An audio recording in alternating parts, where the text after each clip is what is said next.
Bonjour à tous et bienvenue dans le studio 1 de RFI avec un nouveau grand invité de l'économie pour la dernière de cette saison avant une pause estivale. C'est une grande invitée que j'ai le plaisir de recevoir avec ma camarade de Jeune Afrique, Aurélie Mbida. Bonjour Aurélie. Bonjour Bruno, bonjour à tous. Et cette grande invitée nous vient de Madagascar, c'est en tout cas son pays d'origine. Bonjour Matina Razafi Maefa. Bonjour à tous les deux et merci de me recevoir, c'est un vrai plaisir d'être là. Vous êtes la cofondatrice et la directrice de Saina, un des acteurs devenus importants du secteur numérique en Afrique, pas seulement à Madagascar. La formation au métier du numérique pour une jeunesse africaine que vous représentez à votre manière. Saina qui signifie intelligence en malgache. Merci infiniment d'avoir accepté notre invitation pour RFI et pour Jeune Afrique. Aurélie Mbida, un parcours et une carrière déjà très riche pour notre invité. Oui, effectivement, une carrière déjà très riche pour vous, Matina Razafi Maefa, la coding queen africaine, la reine du codage, comme vous surnommez vous-même. Vous avez cofondé et vous dirigez depuis 2018 la start-up Saina, plateforme africaine d'EdTech et une plateforme de travail en ligne. Vous retournez à Antananarive pour lancer cette entreprise avec pour objectif de former de jeunes malgaches défavorisés aux compétences numériques. Et cet objectif, il commence à germer dès l'enfance. Vous êtes en effet né en Côte d'Ivoire, de parents d'origine franco-malgache, mais vous grandissez sur la Grande Île avec vos parents. Vous gardez un souvenir en particulier ? Oui, je me souviens, il y a la photo de ma maman et moi qui passe, mais quand j'étais petite, elle me réveillait tous les matins à 5 heures pour aller jouer au tennis. Et les gens dans le club, ils disaient, mais c'est l'armée chez eux, c'est les militaires. Mais c'était très beau souvenir et j'ai beaucoup aimé, ça m'a beaucoup forgé. Et ce pays, Madagascar, quel souvenir vous en avez au-delà de votre cercle familial, de l'ambiance dans ce pays avec les inégalités sociales que l'on connaît aussi ? Quand j'étais jeune, je ne réalisais pas forcément ce qu'il y avait autour de moi. Je ne réalisais pas ce que ça voulait dire les jeunes qui traînent dans la rue ou les enfants qui sont assis par terre contre les murs. Et c'est bien après que j'ai réalisé ce que ça voulait dire. Et c'est là où je me suis dit, il y a vraiment une injustice. Et moi, j'ai eu la chance que mes parents m'ont mis dans un cocon. J'ai un père médecin et une maman qui est ingénieure. Et ils ont tout fait pour qu'on soit bien, même si on a vécu des très grandes difficultés financières. Mais je garde un très beau souvenir de Madagascar avec mes frères et sœurs. Oui, effectivement, très tôt, vous venez de le dire, vous avez été confronté aux réalités de la vie dans un pays où les défis socio-économiques sont quand même omniprésents. Sans doute un grand contraste avec la France, avec Nantes, quand vous êtes parti étudier en sport-études. C'était dans le tennis, évidemment, puisque vous avez commencé très tôt. Est-ce que c'est à ce moment-là que vous avez eu un déclic en voyant la différence entre les systèmes éducatifs en France et à Madagascar ? Le déclic n'est pas arrivé tout de suite. Quand je suis arrivée en France, j'avais 11 ans et j'étais en sport-études. Donc j'étais dans encore une fois un cocon où on pense qu'à ses études et son sport et être en bonne santé. Et à 15 ans, quand j'ai quitté ce sport-études, c'est là où j'ai reçu la claque. J'ai découvert le lycée public français, j'ai découvert le lycée Nicolas Appert. Et je me suis dit, pourquoi on n'a pas un système comme ça, Madagascar et en Afrique, adapté à nous, certes, mais pourquoi on ne l'a pas ? Alors, durant vos études, ce ne sont pas forcément les maths et le numérique qui vous ont attiré initialement. Quand on regarde d'ailleurs votre parcours académique, vous auriez pu avoir une toute autre carrière, un tout autre cheminement. Quand vous lancez Saina, vous êtes étudiante à la Sorbonne en sciences politiques. Vous aviez 19 ans. Voilà, donc les sciences politiques, peut-être que vous vouliez faire quelque chose de spécifique avec cette matière ? Non, en fait, j'avais cette envie de comprendre le monde, en fait. Et quand j'ai quitté le lycée, quand j'ai quitté le sport-études, j'ai découvert qu'il y avait un autre monde, ce que j'appelle moi le monde civil. C'est très bizarre à dire, mais où les gens sont pas en habit tennis et où les gens portent pas des tennis toute la journée et les gens, en fait, ne regardent pas, ne s'intéressent pas forcément au tennis. Et c'est là, en fait, que je me suis dit, j'ai envie de comprendre ce monde. Et la seule manière de comprendre ce monde, il paraît, à l'époque, que c'était de faire des sciences politiques parce qu'on verrait différentes matières. Et je voulais comprendre et pour savoir ce que je voulais faire. Et au début, je voulais être lobbyiste. Et on peut dire que je le fais à ma manière aujourd'hui. Ah oui, En tout cas, c'est l'entrepreneuriat qui vous attrapera, vous rattrapera. Je ne sais pas quel est le meilleur mot. Comme votre maman, votre associée dans Saïna, elle avait en effet lancé au milieu des années 90 l'un des premiers centres de formation en informatique à Madagascar. Votre maman est ingénieure, vous le disiez tout à l'heure, mais l'écosystème, à l'époque, n'était pas aussi mature que ça, qu'aujourd'hui. Et son projet n'a pas forcément marché. Donc, elle s'impliquera à fond, à vos côtés, dans le vôtre, et vous conseillera de miser sur les développeurs. L'idée s'avère payante, puisque au-delà de tirer profit du large vivier de talents, de jeunes qu'il y a dans le pays, vous pariez sur un métier qui est plébiscité de partout dans le monde et que l'on peut exercer également de partout, de préférence à distance. Au total, Saïna a formé des centaines de jeunes avec un taux de placement élevé dans les entreprises localement, mais aussi à l'international.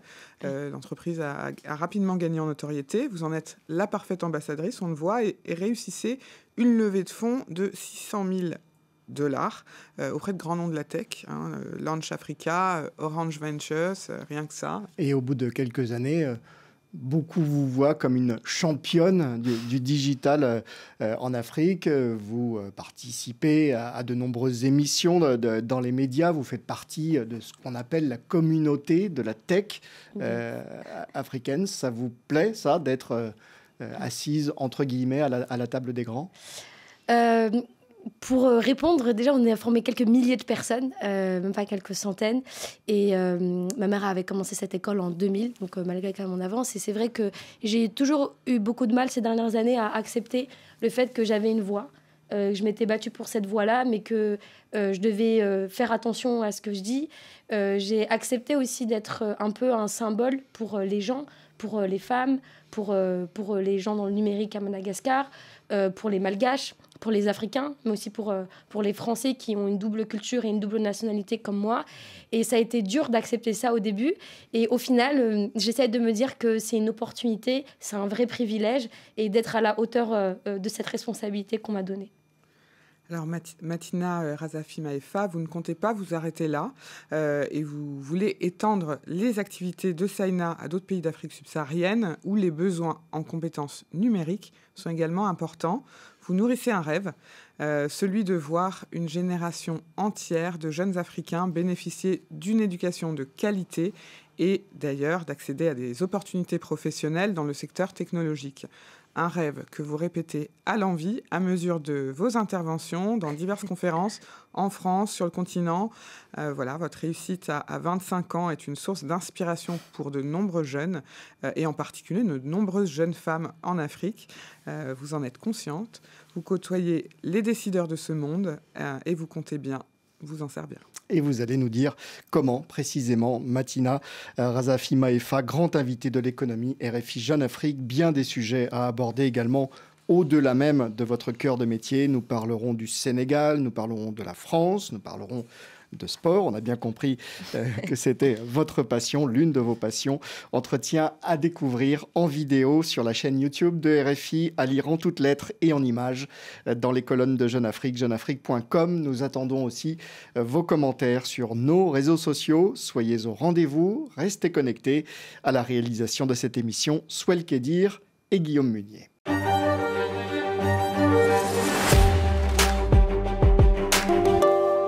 Et pour commencer réellement cette émission, pour comprendre la finalité de Saïna, on va écouter le témoignage d'un de vos clients, entre guillemets, un jeune malgache. Il s'appelle Fan. Il nous raconte son histoire pour accomplir son rêve, devenir ingénieur informatique. Je suis fier de moi et je suis fier de Saïna. J'ai eu mon baccalauréat en 2019. J'ai envie de devenir un ingénieur en informatique, mais mes parents n'ont pas d'argent pour que je puisse continuer mes études. Alors, j'ai suivi une formation sur l'informatique bureautique et pendant ce temps, j'ai trouvé Saïna sur Facebook. Mais ce qui m'a touché, c'est l'évaluation freelance, car j'ai eu mon premier job avec Upwork. Et j'ai pu acheter mon premier ordinateur. Le projet, c'était le projet d'intelligence artificielle comme annotation d'images. On a commencé le module front-end.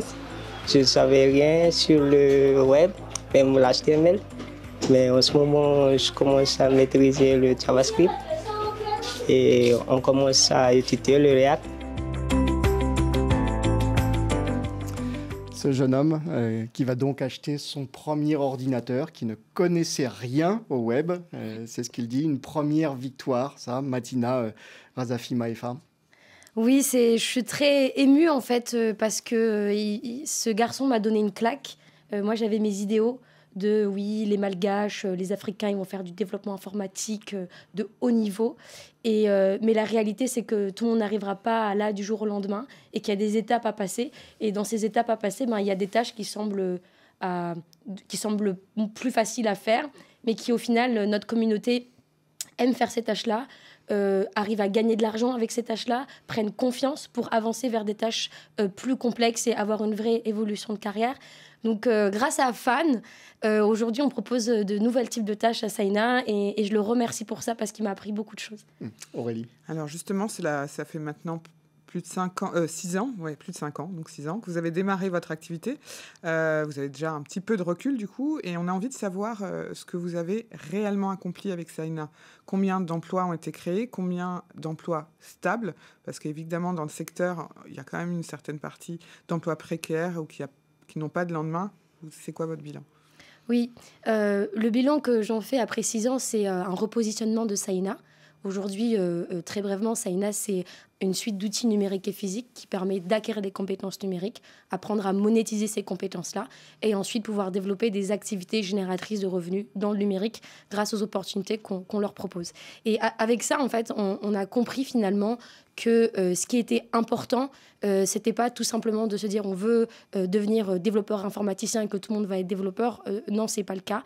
Et aussi, le deuxième point, c'est cette question d'insertion professionnelle. C'est un mot qui est beaucoup galvaudé. On pense à tort qu'en Afrique, il faut des CDI, il faut des CDD comme en Europe. C'est pas ça notre quotidien, c'est pas ça notre modèle en Afrique. Je crois beaucoup que les gens ont différents jobs.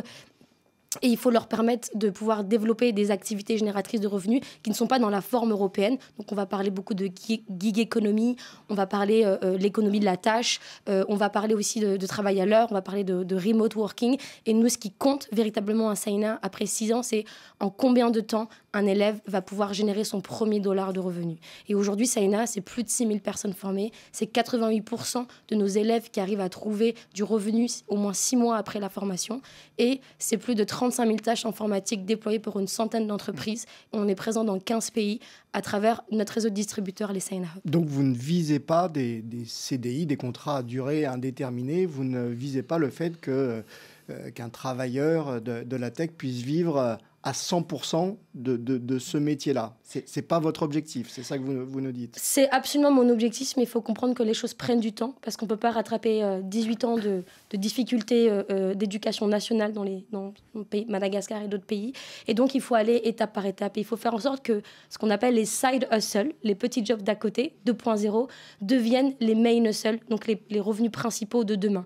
Et pour ça, il faut apprendre à nos apprenants de diversifier leurs compétences et d'aller chercher en fait leurs propres revenus. Et pour ça, on a développé des parcours de monétisation. Notre but, c'est qu'évidemment, ils trouvent un CDI à terme, mais on ne va pas tout de suite arriver vers là. Il faut en être conscient, il faut l'accepter. Il faut accepter cette part d'incertitude au début pour ensuite se construire. Et comment vous les préparez justement face à ce rêve de la tech quand on regarde par exemple au Kenya là, les fameuses histoires avec Facebook où les salariés kenyans se sont fait largement, on va dire le mot, exploiter. Oui, absolument.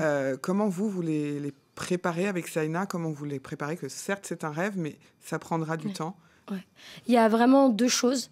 La première chose qu'on fait, c'est on a développé des parcours de monétisation. Donc, en plus des compétences techniques, on leur enseigne à développer des revenus grâce à leurs compétences numériques. Donc, on a un parcours freelance pour apprendre à être freelance. On a un parcours agence pour créer son agence. On a un parcours contrat à long terme et on a un parcours start-up. Donc, vendre à des entreprises leurs compétences, leurs services. Exactement, donc on leur apprend à faire ça. Et nous, de l'autre côté, on a toute cette bataille qu'on mène sur le sujet de la content modération, parce que vous faites référence à ce sujet-là, qui est un sujet très épineux, où on a eu des gens qui ont porté plainte contre Facebook et d'autres entreprises qui ont récupéré les contrats de content modération de Facebook, qui ont porté plainte contre eux parce que pour mauvaise traite inhumaine, pour aussi...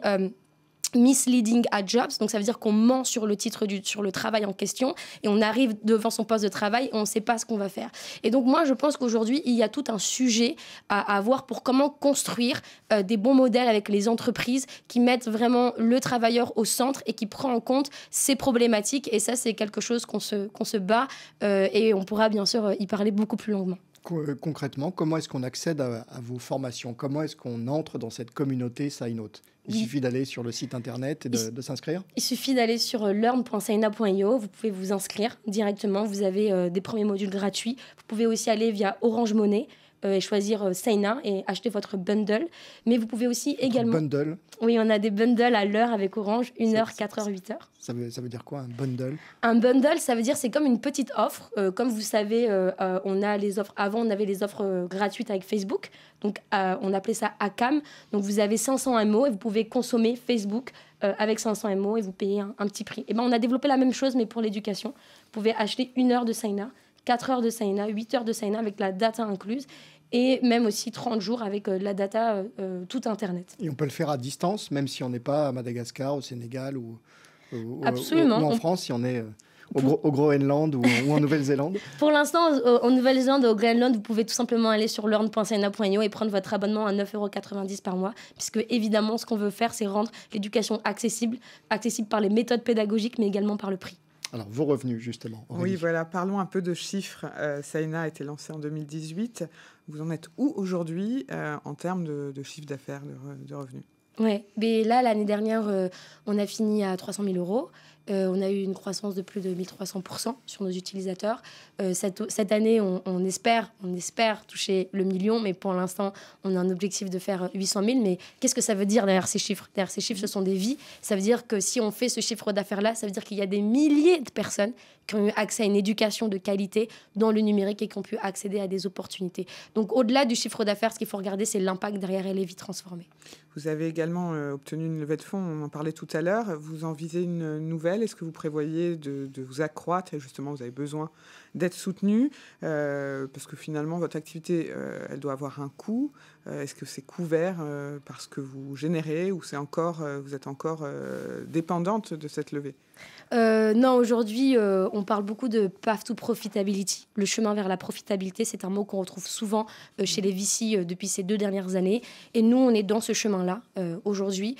Pour nous, c'est important de maîtriser notre burn, donc ce qu'on dépense tous les mois. Pour nous, c'est important de continuer à grandir tout en maîtrisant nos coûts. Et aujourd'hui, on n'est pas dans une phase où on veut lever de l'argent, on est dans une phase où on veut aller sur notre chemin pour former et mettre au travail des millions de personnes dans le numérique. Et pour ça, on investit dans le marketing, dans le sales, donc notre équipe commerciale grandit. On a déployé des panneaux publicitaires physiques dans tout Madagascar grâce à Orange. Et on essaie de le faire dans tous les pays. On va commencer à faire ce qu'on appelle de l'edutainment, donc faire de l'éducation populaire en ligne sur les réseaux sociaux. Donc on a fait ça avec des influenceurs malgaches. Et ça marche super bien. Et c'est ça aujourd'hui notre cheval de bataille. Alors justement, parmi vos partenaires, il y a Orange, un géant de la tech mondiale qui vous aide par exemple pour payer de la data, tout simplement. En même temps, vous proposez vos services dans leurs écoles de code. C'est indispensable pour une petite entreprise comme la vôtre de se lier à des plus grosses. Je pense que... On peut réussir seul ou pas? Moi, je ne pense pas qu'on puisse réussir seul. Il y a quelque chose qu'on dit beaucoup chez Sciina, c'est on est ensemble. Et notre vision, elle nous dépasse, elle est plus grande que nous. Former, mettre au travail des millions de personnes, j'y arriverai jamais, moi toute seule et mes équipes toutes seules. Et on pense que c'est important de faire des partenariats stratégiques, des partenariats win-win, parce que Orange, c'est pas une fondation, ils sont là pour faire du chiffre d'affaires et du revenu. Donc comment on arrive à construire un modèle win-win où les gens puissent faire des transactions via Orange, que aussi nos cours soient plus accessibles via Orange. Mais aussi, Orange Ventures a investi chez Sciina parce que Orange a une roadmap, sa roadmap ESG, d'ici 2030, qui est de former 6 millions de personnes au métier du numérique. Et nous, on est pleinement engagés avec eux pour ça. Et plus on arrive à réunir nos forces, plus on va aller vite à notre objectif commun. Il faut bien choisir ses partenaires. Quand même, il y a parfois une face cachée dans les grandes entreprises. Absolument. L'écosystème tech à Madagascar et sur le reste du continent africain, avec le volet formation, c'est le travail de grands groupes comme un groupe basé à Madagascar, Axian, qui intervient dans les services mobiles, dans la finance, dans les infrastructures, dans l'énergie. On a reçu ici même son patron, Asnen Irigi, il y a quelque temps. Et nous sommes en duplex avec quelqu'un que vous connaissez, Matina Razafi Maefa. Bonjour Erwan Djelebar. Bonjour et bonjour Matine. Coucou Erwan. Vous dirigez la branche Open Innovation et FinTech d'Axian. Où en est globalement le développement du secteur de la tech à Madagascar? On a dit, c'est un pays très pauvre. Et on l'a dit aussi, le taux de pénétration d'Internet reste très faible. En pays pauvre, oui, mais riche en technologie et riche en innovation. C'est vrai pour l'Afrique. D'ailleurs, donc ce que je dis souvent, c'est que l'Afrique n'est pas en rattrapage. L'Afrique est déjà dans le futur. Et je vais vous donner 3 exemples dans l'innovation digitale, énergétique et financière. Donc le digital, il y a peu de gens qui savent, mais il y a de la 5G en Afrique. Et par exemple, le premier pays où ça a été lancé, c'est Madagascar, dans toute l'Afrique. Et c'est le groupe Axian qui l'a fait il y a déjà quelques années. Donc vous savez, en Afrique, on dit souvent, on n'est pas passé par l'étape téléphone fixe, on est passé directement au mobile. C'est pareil dans l'énergie. On n'aura pas des réseaux, vous savez, avec des pylônes demain. Et par contre, en Afrique, on a inventé d'autres solutions. Par exemple, vous pouvez acheter des kits solaires individuels pour votre maison qui vont faire fonctionner une télé, un frigo, etc. Et vous le payez sur 12 mois à 18 mois avec votre téléphone. Ça, ce sont des choses qui ont été inventées en Afrique. Et enfin, vous pouvez, par exemple, depuis votre mobile, emprunter, et c'est le cas dans tous nos pays chez Axian, de l'argent en quelques secondes. Et ça arrive sur votre portefeuille mobile et vous pouvez payer votre facture d'électricité, vous pouvez transférer de l'argent à votre grand-mère, etc., etc. Donc, ce qui est fascinant en Afrique, c'est comment on s'approprie la technologie pour résoudre tous les problèmes qu'on peut avoir au quotidien et avoir un impact sur les populations. Avec une démarche globale, en effet, dont fait partie l'éducation, ce défi de la formation des jeunes, en l'occurrence dans le secteur numérique. Comment une grosse entreprise comme la vôtre peut cohabiter avec des plus petites comme Saina? C'est ce que disait Matine plus tôt. En fait, on travaille tous ensemble. Vous avez des centaines de millions de jeunes adultes en Afrique qui ont besoin d'être formés, qui ont envie d'entreprendre. Et donc, c'est un travail d'équipe et il faut qu'il y ait de l'offre. Donc, ce que fait Saina est complémentaire de ce qu'on fait, ou même ça va ensemble. Par exemple, ce qu'on fait à Madagascar, je vous donne un exemple, on a ouvert il y a quelques mois l'école 42 à Madagascar. Donc vous connaissez peut-être. Sur le modèle de ce qu'a fait Xavier Niel. En partenariat avec Xavier Niel. Et donc là, par exemple, la première promotion de 200 étudiants a commencé. Je rappelle que c'est donc une formation qui est au code, totalement gratuite, et donc financée par le groupe Axian à Madagascar. Ce sont des choses qu'on veut étendre dans tous les pays où on opère en Afrique. Dernière question, Erwan Djelebar. Comment vous voyez le développement de Saina dans les prochains mois ou dans les prochaines années? Je ne sais pas si vous avez un conseil à donner à notre invité à Madagascar et ailleurs aussi sur le continent. Ça vous fait sourire? Non, parce que j'allais dire, pour moi, Matine est une source d'inspiration, même pour nous tous. Donc, si je peux lui donner des conseils, je serais content. Par ailleurs.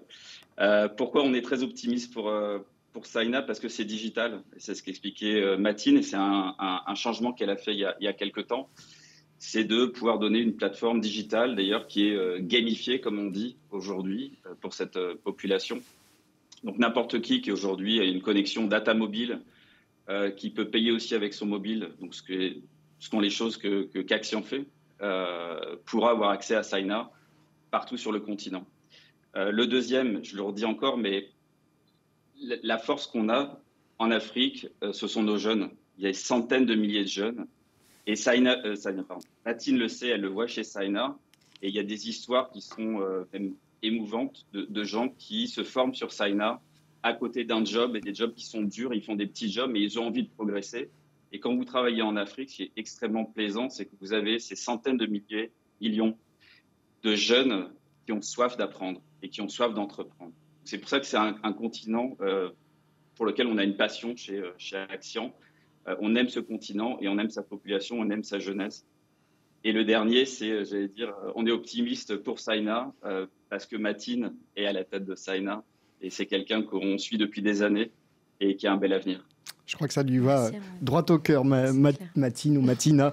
Razafi Maïfa, un court commentaire après ce que vient de dire Erwan Gelbar, avant de le laisser partir à ses activités. Carrément, merci beaucoup Erwan, c'est vrai que ça me touche beaucoup. Le groupe Action a été là dès le début. Asnan a participé à ma première campagne de crowdfunding, où on a mis 500 €, c'est déjà bien. Et on travaille, c'était l'un de mes premiers clients aussi à Madagascar, et j'ai beaucoup grandi avec le groupe Action, et on a beaucoup de choses sur le feu en ce moment, et j'espère qu'on va aller toujours plus loin. Et pour moi, comme je disais, on a besoin de travailler ensemble, et c'est pour ça qu'on travaille avec Orange, on travaille avec Action, on travaille avec d'autres telcos aussi, et c'est l'objectif. Parce que les apprenants, les utilisateurs finaux, les bénéficiaires, eux, peu importe que ce soit Action, Orange, Wave ou peu importe, eux, ce qui compte, c'est est-ce que j'ai une bonne éducation numérique, est-ce que j'accède à des activités génératrices de revenus. Voilà, on va remercier Erwan Gelbar, directeur Open, Innovation et FinTech d'Action. Vous étiez en duplex de Dubaï aux Émirats Arabes Unis. Merci, bonne journée à vous. Merci Erwan, gros bisous. Merci à tous. À bientôt Matine, on est ensemble. On est ensemble. Alors, Matina Razafi Maïfa, le gouvernement malgache dit qu'il veut une révolution technologique et qu'il veut en faire profiter toute la population. Là-dessus, vous êtes raccord. Mais est-ce que les infrastructures dans le pays, ça ne constitue pas un énorme frein, ce déficit d'infrastructures dans le pays ?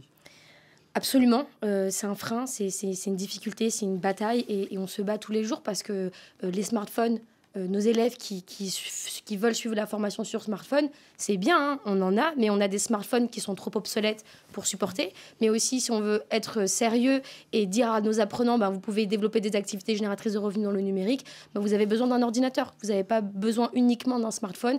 Et là, il y a un défi qui est qu'il faut que les ordinateurs ne soient pas taxés comme des produits de luxe quand ils entrent sur le territoire malgache. Ensuite, il y a la question de la couverture Internet, même dans des endroits qui sont reculés. Et ça, c'est une bataille qu'on mène aussi avec nos Saina Hub, parce que même si on a de la connectivité, si on n'a pas d'ordinateur, si on n'a pas de table, si on n'a pas de chaise, si on n'a personne pour nous accompagner, tout ça, ça sert à rien. Pour moi, il faut un village. Et ce village, on a essayé de le construire avec notre réseau de distributeurs, les Saina Hub.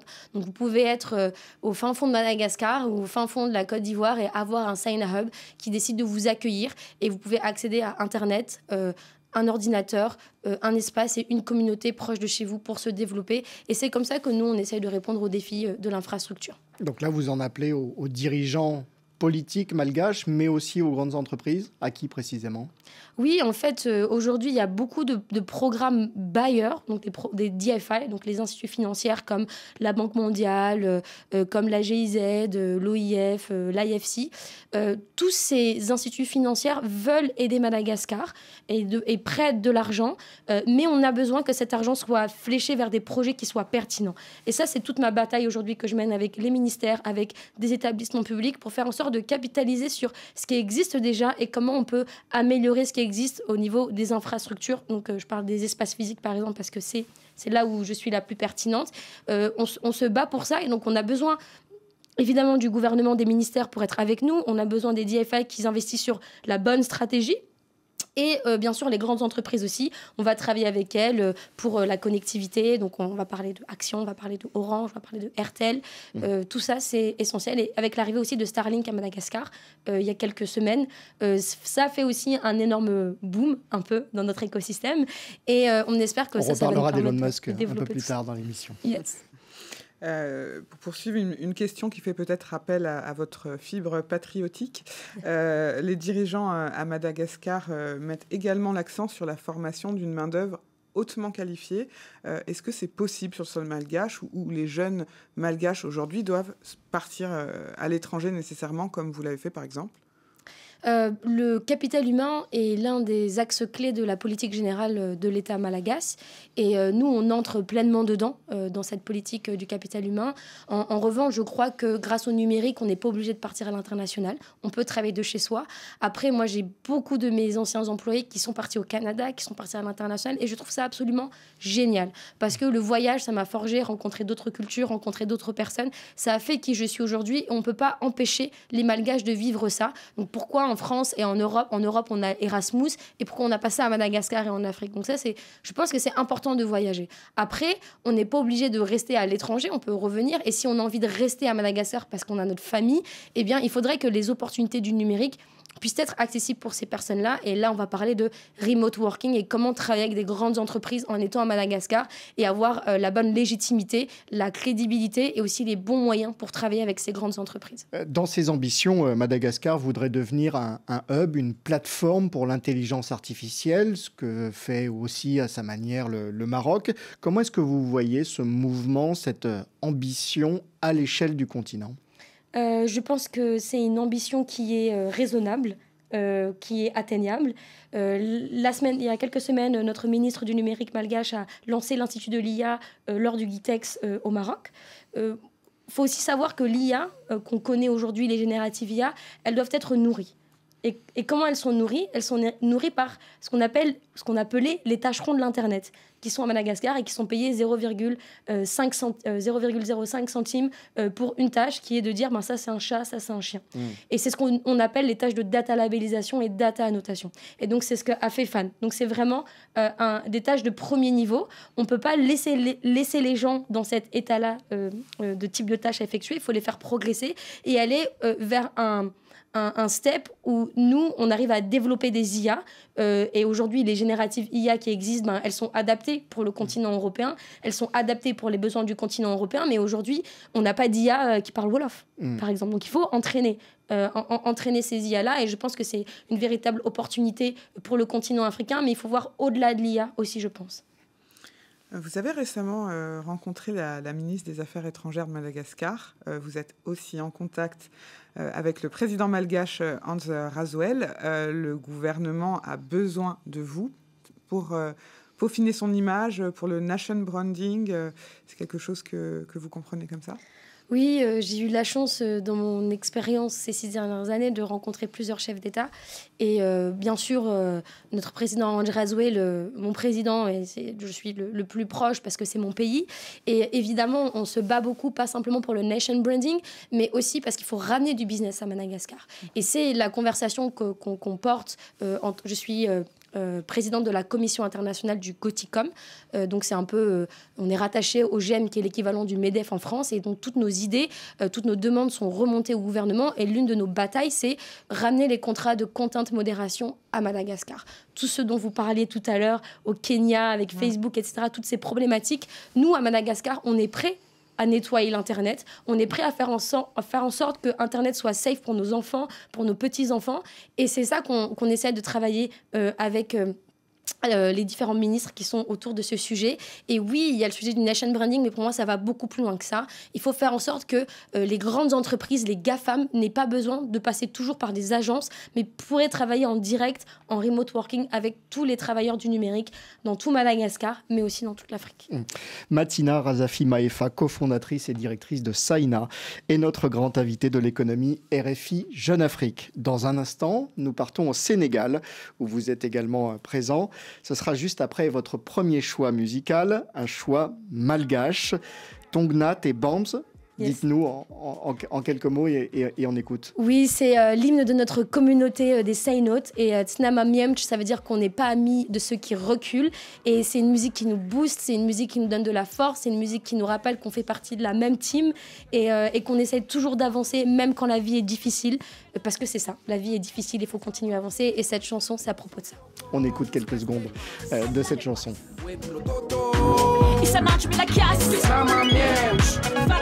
La saluan Bila fifan tuan Scratch put vetten pona net tempuan Random tadzan snama sem tuan Snama mjem Aisan tis ulana Famis ni fa ulana mutik tsum day Tsum fulana nula pana pepa nara rota fa tsurana fa snama mjem Sajutat fu kacha o champias Bila eso champias Tongnate Bombs. Je vous laisse redire le titre.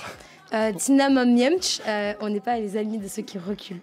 Matina Razafi Maefa est notre invitée sur RFI avec Jeune Afrique. Saina est présente dans combien de pays en Afrique aujourd'hui ? Aujourd'hui, on est présent dans 15 pays en Afrique, dont Madagascar, Côte d'Ivoire, Sénégal, Cameroun, Guinée, Togo, Bénin, RDC. On fait aussi Mayotte, un peu les deux, Mayotte, pays difficile. On fait aussi un peu à La Réunion et on a commencé aussi au Rwanda, Tunisie, Maroc bientôt. On a fait aussi Algérie et on arrive en France et en Angleterre. Vous avez cité donc les pays africains où vous êtes présents. La Côte d'Ivoire et le Sénégal sont vos pays principaux, vos marchés principaux. Le Sénégal où l'écosystème de la tech est assez avancé avec une grande question, comment convertir cela en résultats économiques et en création d'emplois. Écoutez ce qu'en dit votre représentant à Dakar, Siara Bakayoko, et vous pourrez réagir juste après. Super. Effectivement, Bruno, depuis un bon moment, nous avons constaté une montée en puissance de l'écosystème start-up au Sénégal. Cela s'inscrit en ligne droite par rapport à l'effort du pays depuis un moment de renforcer et de stabiliser de plus en plus l'environnement des affaires avec une meilleure accessibilité à l'énergie, avec une meilleure accessibilité à une connectivité Internet. Moi, je pense que c'est là où l'accent devra être mis. Tous les efforts devront être concentrés à améliorer davantage l'environnement des affaires. Et c'est le lieu de saluer tout le travail qu'a abattu des organisations comme Sen Startup, l'organisation professionnelle des technologies de l'information et de la communication, qui ont abattu un travail monstre pour pouvoir mettre en place la Startup Act, qui promeut un peu l'allègement fiscal des startups dans leur première année d'existence.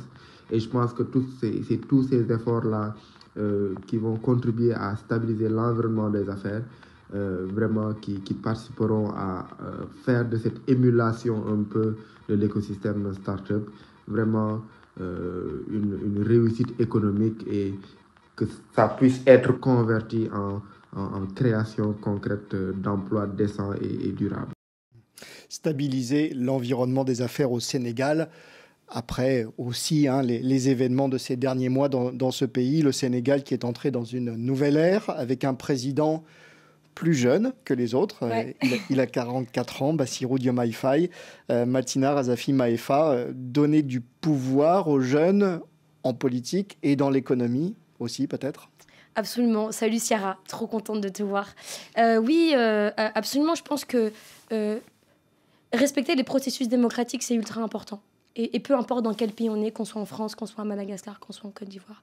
Mais respecter les processus démocratiques, ça veut aussi dire qu'il faut comprendre que les jeunes et les citoyens et les gens qui votent doivent être au fait et doivent comprendre ce qui se passe et ne soient pas noyés dans l'information ou dans les fake news.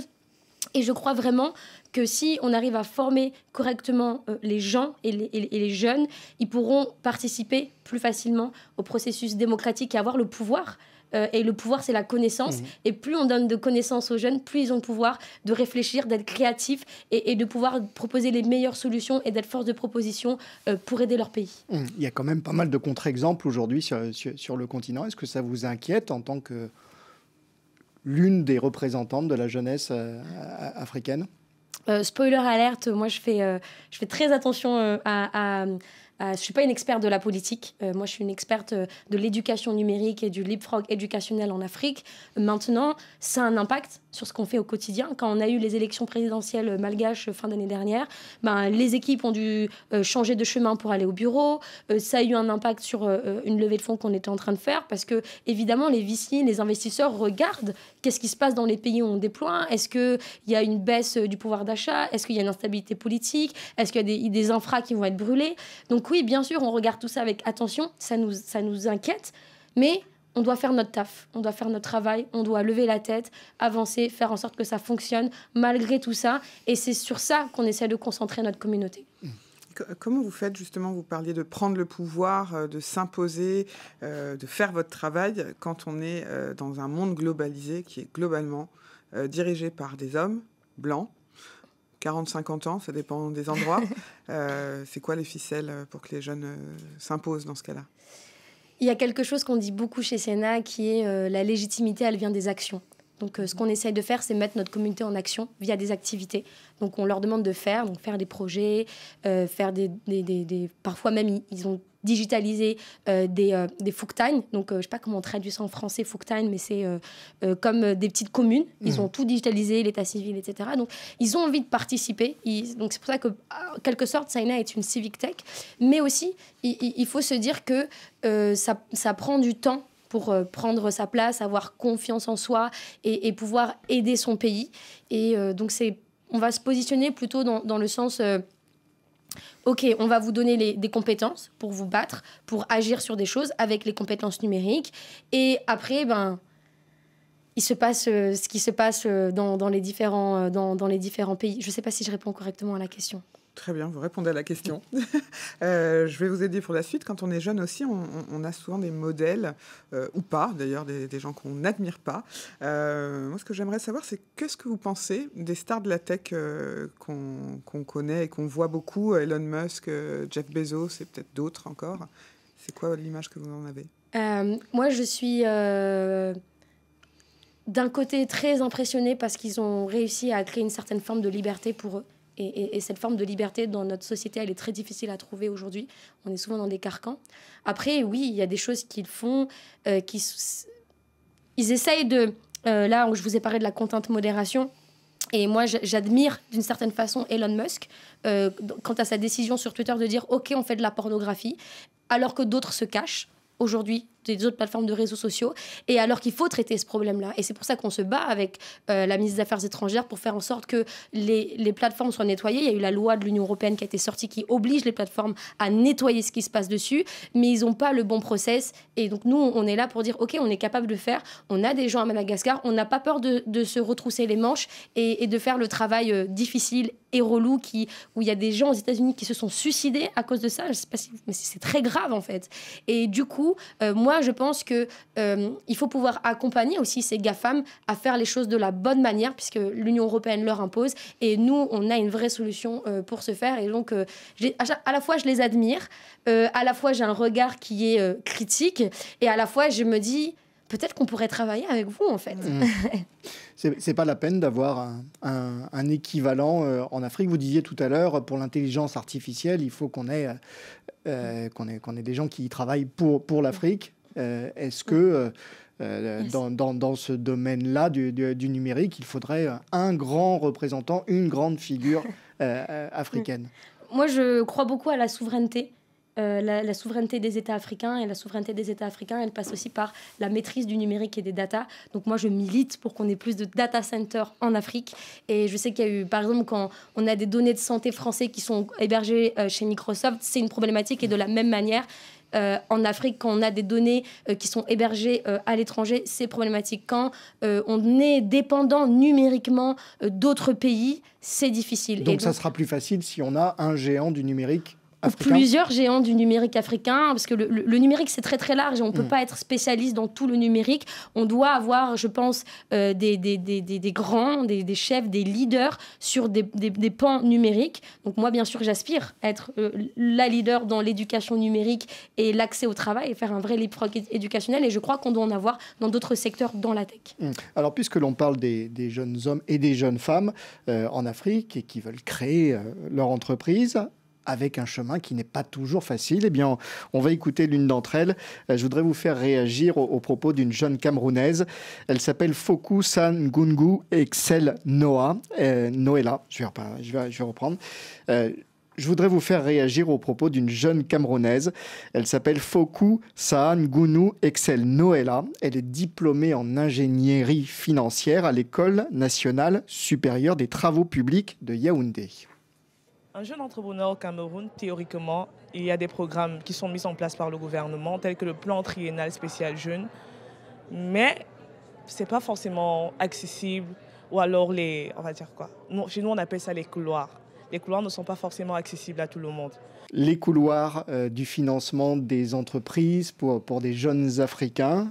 Vous avez vécu ça aussi, Matina Razafi Mahefa. Vous le vivez au travers d'autres personnes autour de vous, cette difficulté à toquer à la porte des entreprises ou des banques, comme disait cette jeune Camerounaise. Absolument, il faut toujours tout prouver.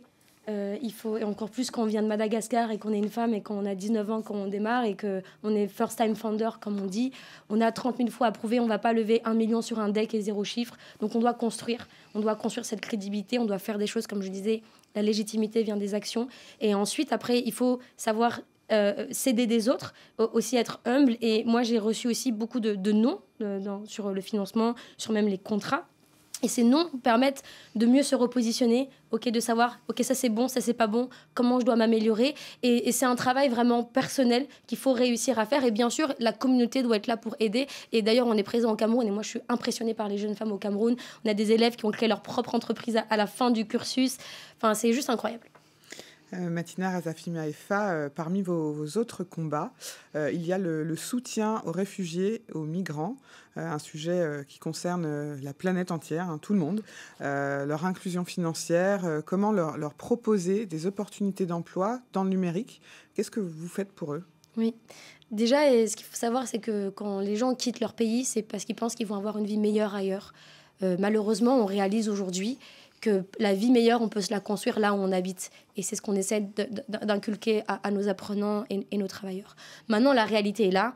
Il y a une crise migratoire, comme on peut le dire. Il y a des réfugiés qui sont entassés, qui sont dans des endroits, dans des quartiers, dans des immeubles, et qui n'ont pas d'opportunité, qui n'ont pas d'avenir et qui pensent qu'ils n'ont pas leur place. Nous, ce qu'on essaie de faire, c'est de leur dire notre même solution Saina qu'on déploie à Antananarive, en Côte d'Ivoire ou à Dakar, c'est exactement la même qu'on déploie pour eux. Apprenez des compétences numériques, apprenez à les monétiser et soyez connectés. Et pour ce faire, on travaille avec des charities, on travaille avec des NGO, même des églises parfois, qui décident de dire nous, on veut avoir une action sociale. Donc, on va financer des formations de réfugiés et de migrants, des programmes pour qu'ils puissent se développer. Et ça, vous faites ça ici en Europe ? On fait ça en Europe. Donc là, on est en train de commencer en Angleterre. Et là, on a commencé dans les banlieues françaises, pas forcément sur des réfugiés ou des migrants, mais sur la troisième génération d'immigrés qui sont arrivés, qui ont du mal à trouver leur place parce que c'est difficile de trouver sa place dans ce monde. Et donc, c'est ce qu'on fait. Alors, il y a la vie dans les banlieues, comme vous dites, dans les villes, et puis dans les zones rurales aussi. On sait qu'ici, en Europe et par exemple en France, il y a une vraie fracture qui existe aussi dans pas mal de pays africains, entre les grandes villes, le plus souvent sur le littoral, et puis les zones rurales, en général, un peu plus enclavées à l'intérieur. Oui. Absolument. Nous, on le vit à Madagascar, cette dichotomie ville-ruralité. On l'y pallie avec les Saina Hub et le développement de nos Saina Hub un peu partout. Ensuite, il faut aussi se dire qu'on essaie de se battre bataille après bataille. Là, on commence dans les banlieues et effectivement, la ruralité en France, c'est un vrai sujet. On est en contact avec quelques missions locales pour voir comment ça pourrait se faire. Mais aujourd'hui, on essaie vraiment d'être concentré sur les jeunes en Afrique, démarrer avec les banlieues et les réfugiés et migrants. Et si on arrive à se déployer aussi dans les campagnes avec le même dispositif, ce serait absolument génial. Et voilà qui nous mène à la politique, puisque effectivement cette fracture entre les villes et les zones rurales, elle se répercute dans les urnes, Aurélie. Oui, elle a émergé ces derniers jours avec un contexte politico-social français très dans le clivage, la dichotomie, comme vous disiez tout à l'heure. C'est une fracture qui a été révélée dans les urnes lors de les élections européennes en France, mais aussi en Allemagne, dans d'autres pays d'Europe justement. Pour vous qui avez les pieds sur les deux continents, qu'est-ce que ça représente ? Qu'est-ce que ça vous évoque ? Je n'ai pas envie d'anticiper votre réponse en vous disant est-ce que vous avez envie de prendre vos jambes à votre cou, mais je vais vous laisser répondre. Comme je disais tout à l'heure, moi c'est pas mon corps de métier, la politique. En revanche, je suis une humaine comme vous. Je suis une citoyenne du monde. J'aime bien dire, et comme j'ai dit tout à l'heure, je respecte les processus démocratiques et quand un peuple s'est exprimé et si on considère que le processus démocratique a été respecté, qu'il n'y a pas eu de triche, qu'il n'y a pas eu tout ça, ce qu'on peut retrouver en Afrique, hein, on va dire qu'il n'y a pas eu tout ça, il faut se poser la question pourquoi les gens ont voté ça, quel est le delta qu'on a besoin de leur expliquer, de leur renseigner, quelles sont leurs frustrations et comment on peut les accompagner, comment on peut les aider à répondre à ces frustrations, parce que je crois que c'est aussi c'est l'expression de la population, c'est peut-être l'expression d'une colère, on va dire aussi d'un agacement, du dépit. Et je pense qu'il faut, encore une fois, les former. Il faut pouvoir leur donner les bonnes informations, parce que pour leur donner le pouvoir de décision. Et aujourd'hui, la démocratie... Lutter contre les fake news, dont les fake news, faire attention avec les fake news également, surtout qu'on est bombardé de contenu, c'est la guerre du contenu, et donc on a du mal à séparer les deux. Il y a des solutions qui existent pour savoir ça, mais je crois véritablement qu'il faut redonner le pouvoir aux gens en leur donnant la connaissance, en leur donnant les informations pour qu'ils puissent prendre des décisions éclairées, parce que c'est le principe même de la démocratie. On sait que dans les motivations des personnes qui votent à l'extrême droite, hein, puisqu'il faut dire les choses, il y a aussi... les peurs face à l'immigration. Comment vous ressentez ça, vous qui êtes franco-malgache? Oui, en fait, moi, je me suis toujours sentie très française. Donc à partir du moment où moi, en tant que personne, et toutes les personnes qui nous regardent et qui ont cette double nationalité, qui parfois sont vues par d'autres Français comme des immigrés, à partir du moment où vous êtes droit dans vos bottes, moi je me sens profondément française et je me sens profondément malgache à la fois. Donc c'est une vraie bataille identitaire. Et il y a des choses dont je me reconnais chez les Français et au contraire d'autres je ne me reconnais pas du tout. Et pareil côté malgache. Et je pense que si on arrive vraiment à se sentir français, qu'on a les valeurs, et ben tout ça quelque part... Voilà, ça coule sur nous. Après, il y a des immigrés qui ne se sentent pas chez eux ici. Et ça, il faut aussi pouvoir les aider, ces personnes-là. Parce que si quelqu'un ne se sent pas chez soi, c'est dur la vie. Votre vie, elle est encore en France, ici, en métropole, ou peut-être ailleurs? Ma vie, elle est un peu partout en ce moment. J'ai fait 3 ans à Paris, parce qu'on est revenu en 2021 en France avec cette ambition d'aller à l'international. C'est aussi ça qui a permis que Saina se développe plus. Aujourd'hui, on va être davantage basé côté Réunion, dans les dom-toms, parce qu'il y a aussi des vrais sujets là-bas. On travaille à Mayotte. Quand on est à Mayotte et que nos élèves nous disent « Oui, vous voulez que je rende une évaluation, mais j'ai pas eu d'eau depuis 3 jours. » En fait, votre évaluation... je m'en fous, quoi. Et donc, du coup, je pense qu'il y a aussi des sujets dans les dom-toms, et c'est pour ça aussi qu'on se rapproche pour être plus proche de l'Afrique. Mais ma vie est un peu partout. J'ai mon cœur qui est dans le 13e arrondissement, mon petit village, et mon cœur qui est à Tana, et mon cœur qui est aussi à La Réunion, mon cœur qui est au quartier des Mermoz, à Dakar. Matina Razafi Maefa, vous êtes une jeune femme, on l'a dit, passionnée de tennis. Vous l'avez pratiqué à haut niveau. Vous êtes passionnée de sport en général. Vous pratiquez aussi, peut-être à un niveau inférieur, le kickboxing. On le voit à l'image. Yes. Est-ce qu'il y a des analogies à faire avec le rôle de dirigeante d'entreprise? Le sport, c'est un rapport de force, mais c'est aussi la maîtrise de soi, oui. Dans le tennis, dans le kickboxing et dans bien d'autres disciplines. Absolument. J'ai toujours pensé, et en tout cas c'est ce que ma mère m'a enseigné, que le tennis c'est un peu l'école de la vie. Il y a des fautes, il y a des services, il y a des avantages, il y a des égalités, parfois, il y a des injustices. Il y a des balles qui sont sur la ligne, mais pas vraiment sur la ligne. Il y a des matchs où on est au 3e set et on a tout donné et on perd 8-6 au tie-break et on a juste envie on pleure juste, on a envie de se mettre sous terre. Et on peut revivre ces mêmes émotions dans l'entrepreneuriat. Et en fait, le tennis apprend à gérer la frustration. Dans l'entrepreneuriat, il va y avoir des frustrations, mais il va aussi y avoir des échecs. Et pareil, des échecs et des réussites dans le tennis, et pareil dans l'entrepreneuriat et dans le monde de l'entreprise. Et l'idée, c'est comme le disait très bien Rudyard Kipling dans son poème, il faut réussir à recevoir triomphe et défaite, ces 2 menteurs d'un même front, et les accepter. Et je pense que c'est ça que le sport m'a beaucoup enseigné aussi. Et perdre au premier tour de Roland Garros, même quand on est Rafael Nadal. Exactement. Waouh, non, me lancez pas sur le sujet, s'il vous plaît. Bon, sur un autre sport, hein, vous allez peut-être suivre les Jeux Olympiques qui vont s'ouvrir à la fin de juillet à Paris. Parmi la délégation malgache, on a compté au moins 7 athlètes en tennis de table, en haltérophilie, en judo, en athlé, et puis en natation. Voilà, ça vous intéresse, ça crée pour une ancienne sportive, encore sportive j'imagine, qu'est-ce que ça génère? Je suis extrêmement fière. La semaine dernière, on a gagné la Coupe d'Afrique des Nations du paddle, les Malgaches. On est bon aussi en pétanque. Et je crois aussi que ce qu'on appelle aux États-Unis le soft power, nous, quand on parle de nation branding, on parle beaucoup de numérique, effectivement, mais il y a aussi les sportifs, les influenceurs, les musiciens qui portent un message fort qui dit qu'on peut être malgache, on peut venir d'un des pays les plus pauvres du monde, ne pas avoir grand-chose dans sa vie et pourtant avoir un impact majeur et aider les gens d'une façon ou d'une autre. Vivement la pétanque aux Jeux Olympiques. Vivement la pétanque aux Jeux. Madagascar ait une médaille d'or. On va se quitter avec votre second choix musical, un groupe mythique, je crois, dans votre pays, Maelo. Un concert tout aussi mythique à l'Olympia, à Paris. Vous allez nous en parler dans un instant. On écoute d'abord.